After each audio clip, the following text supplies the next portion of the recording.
अस्सलाम वालेकुम everyone, welcome to Vocabgram way you learn English with easy lessons. आज के लेसन में हम कुछ डेली यूज फ्रेजेस और एक्सप्रेशंस हैं जिनको हम पढ़ेंगे। ये इफ से स्टार्ट होने वाली फ्रेजेस हैं। If so, if not, if only, if ever, if any, if anything. अच्छा, ये हमारी स्पोकन इंग्लिश में फ्रीक्वेंटली इस्तेमाल होने वाली फ्रेजेस हैं।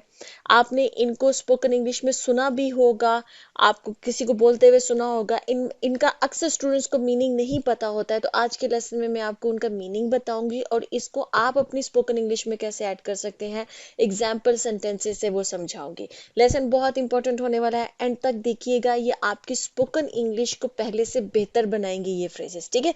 तो चलिए शुरू करते हैं। नेटिव स्पीकर्स इन फ्रेजेस को फ्रीक्वेंटली इस्तेमाल करते हैं, ठीक है जी। तो चलिए शुरू करते हैं। जैसे कि हमारी पहली है फ्रेज इफ सो, बहुत कॉमनली इस्तेमाल होने वाली फ्रेज है। इसका क्या मतलब है? If that is the case और इफ दैट इज ट्रू। क्या मतलब कि अगर ऐसा है, अगर ये सच है, ठीक है। अगर आपने कहना है कि अगर ऐसा है तो फिर ये बात, ठीक है। जैसे कि ये दो सेंटेंसेस के दरमियान में आती है अक्सर। पहला सेंटेंस जो होता है, हमने ये कहना होता है कि अगर वो पहले वाली बात सच है, अगर ऐसा ही है, तो फिर हम नेक्स्ट बात करते हैं। जैसे कि he says he is tired, वो कहता है कि वो थका हुआ है। इफ सो, अगर ये सच है, अगर ऐसा है, ही शुड रेस्ट, तो उसको रेस्ट करनी चाहिए, ठीक है। जैसे एक सेकंड सेंटेंस देख लें। Are you planning to travel this weekend? क्या आप प्लान कर रहे हैं कि इस वीकेंड पे आप कहीं पे ट्रैवल करेंगे, कहीं जाएंगे? इफ सो, अगर ऐसा है, अगर ये बात सच है, बुक योर टिकट्स अर्ली, तो अपनी जो टिकट्स हैं उनको पहले से ही बुक कर लीजिए, ठीक है। तो दो फ्रेजेस के, दो सेंटेंसेस के दरमियान में हम इफ सो को यूज करते हैं। कहने का मतलब ये कि जो पहली हमने सेंटेंस जो हमने बोला है, अगर ये सच है, तो फिर नेक्स्ट वाला सेंटेंस हम उसके अकॉर्डिंगली जो भी कहना चाहते हैं वो बोलते हैं, ठीक है। आई होप कि ये क्लियर हो गया होगा। नेक्स्ट आ जाते हैं इफ नॉट। इफ नॉट जो है ना, वो इफ सो का ऑपोजिट है।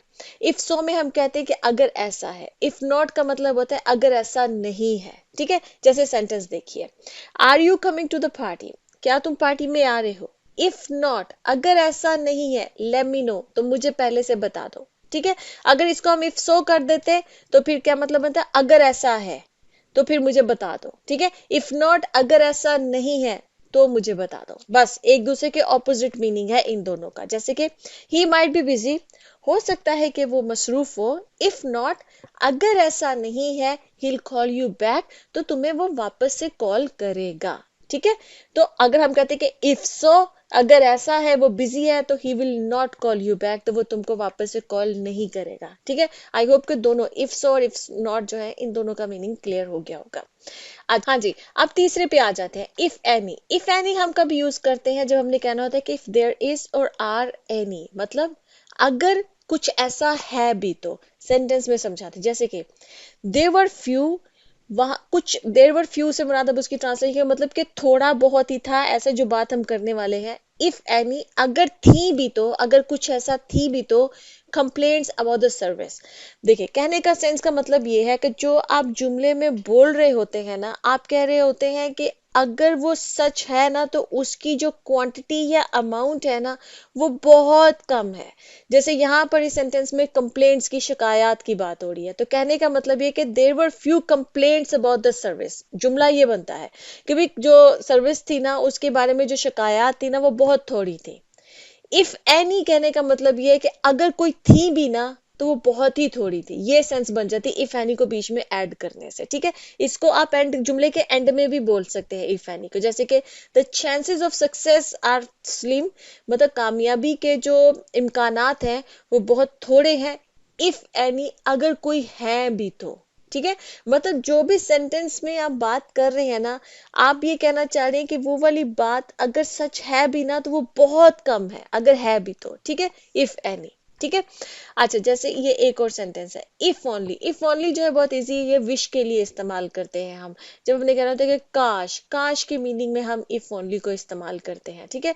जैसे कि if only I had studied harder, काश कि मैंने ज्यादा पढ़ाई की होती। ये जो काश है ना, काश का बस आप इंग्लिश में आंखें बंद करके इफ ओनली उसकी ट्रांसलेशन कर लिया करें। जैसे कि if only she knew the truth, काश के उसको सच पता होता, ठीक है। जैसे एक और sentence, if only we had more time, काश कि मेरे पास और टाइम होता, या हमारे पास और टाइम होता, मजीद वक्त होता। तो इफ ओनली का मतलब है काश, बस। ठीक है। अच्छा जी, नेक्स्ट हमारे पास वो है जी इफ एवर, अगर कभी हुआ भी है तो। मतलब आप ये कहना चाह रहे हैं कि जो बात आप कह रहे हैं ना उसके चांसेस बहुत रेयर है, जो भी जुमले में बात की जा रही है ना उसके चांसेस बहुत रेयर है, अगर कभी ऐसा हुआ भी है तो। ठीक है, जैसे कि he rarely if ever gets angry. Sentence जो है ना, जो मैं जैसे मैंने इफ ओनली में ओ सॉरी पहले आपको बताया, जैसे कि he rarely gets angry, sentence ये बनता है कि वो बहुत कम है, कि वो रेयरली का मतलब ही होता है बहुत कम। ही रेयरली गेट्स एंग्री, बहुत कम है कि उसको गुस्सा आए। इफ एवर ऐड करने से पता है क्या बन जाता है, कि अगर कभी आता भी है तो। ठीक है, अगर कभी ये चीज होती भी है, मतलब जो भी एक्शन हो रहा है ना, आप ये कहना चाह रहे हैं कि उसके चांसेस बड़े रेयर है, बहुत कम है। जैसे कि she visits her home town once a year, वो अपने घर जाती है साल में सिर्फ एक दफा। इफ एवर, अगर कभी वो गई भी है तो।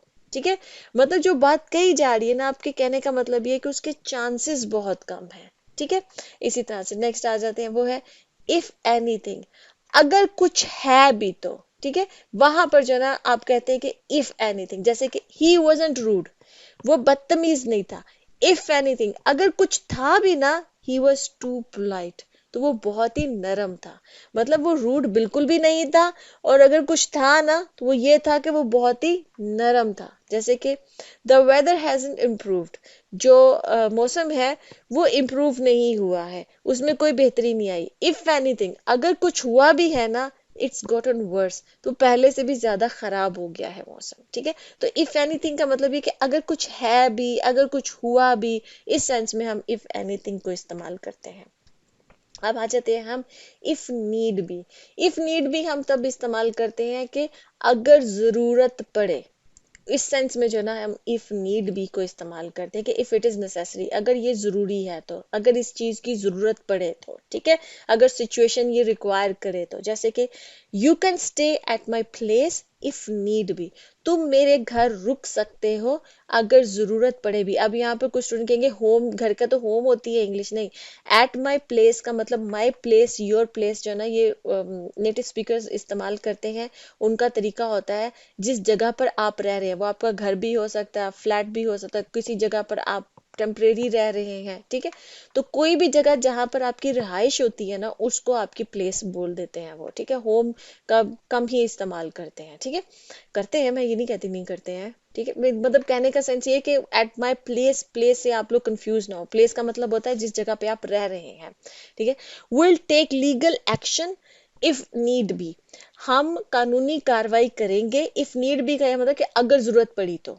ठीक है, तो कहीं पर भी आपने ये कहना है कि अगर जरूरत पड़ी तो ये होगा, तो वहां पर इफ नीड बी को इस्तेमाल कीजिए। अब आ जाते हैं जी हम हमारी आखिरी जो है, वो है इफ एंड व्हेन।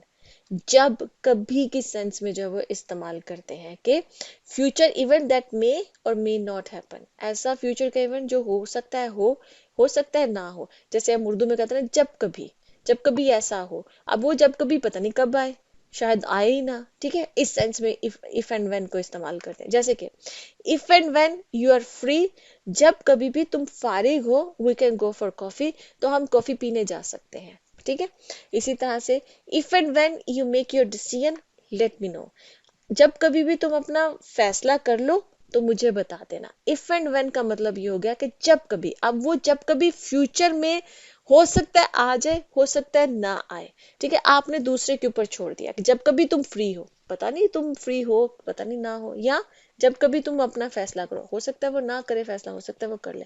तो जब कभी तुम फैसला करो तो लेट मी नो, मुझे बता देना। आई होप कि आज का लेसन आपको इंटरेस्टिंग लगा होगा, इंटरेस्टिंग फ्रेजेस लगी होंगी, स्पोकन इंग्लिश में फ्रीक्वेंटली इस्तेमाल होती है, नेटिव स्पीकर्स इस्तेमाल करते हैं।